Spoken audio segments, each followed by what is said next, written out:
A nighttime biking craze has sparked a backlash from Chinese officials concerned about university students gathering in large numbers. For more on that, let's bring in our nighttime biking correspondent, Minmin. What is this story? Yeah, so over the weekend, there were thousands of these students gathering on the streets. They flooded this 6-lane highway in central China in Henan province.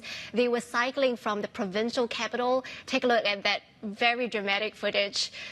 Yeah, so basically flooding the highways, the police were there. Look at all those bikes.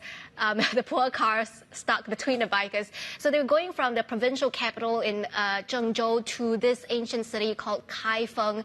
And what happened was basically authorities were upset and they started sending out notices reminding the cyclists to be aware of the traffic rules. And some universities, according to local media, had told students to apply for exit permits to leave campuses. And some of these bike sharing apps as well, they started warning that they're going to remotely freeze these bicycles if they go out of Zhengzhou city. How did this all start? Look, I lived in China in 1990.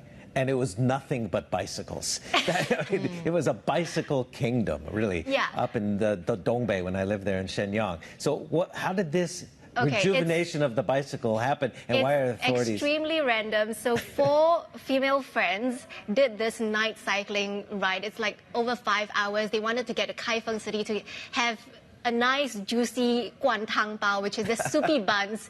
And then that went viral on social media, and everybody wanted to replicate that experience and end up with like a nice hearty breakfast at dawn. And then it just kind of blew up into this big trend, and I think the local government supported it because they said it helped, breathe life into tourism. So they started organizing volunteers, docking stations for these bicycles, for example, and that earned some appreciation from students. But now I guess it's overblown because it's like a night party on the streets, and some people were carrying flags and they were chanting slogans like "Long live the party," and I guess that was just too much for the authorities. I mean, those images are pretty exceptional, just thousands of people. And now we've seen sort of the crackdown as well, as you were saying, from officials there that are sort of concerned. But I guess it's that question mark around what's behind this crackdown and why is it coming? Is it really about safety? Is there something more behind it? And what's the public saying about it?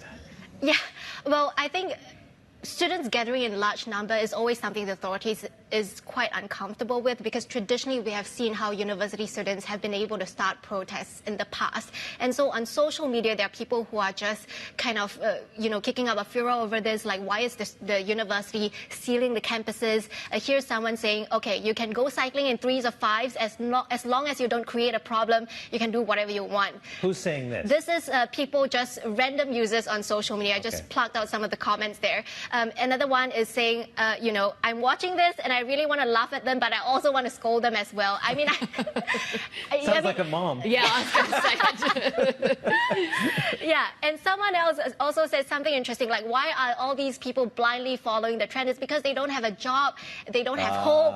If everybody has a goal and some hope, then they would have something better to do instead of blindly following this trend. So pretty mixed response. That might be the reason why they're cracking down on it right there.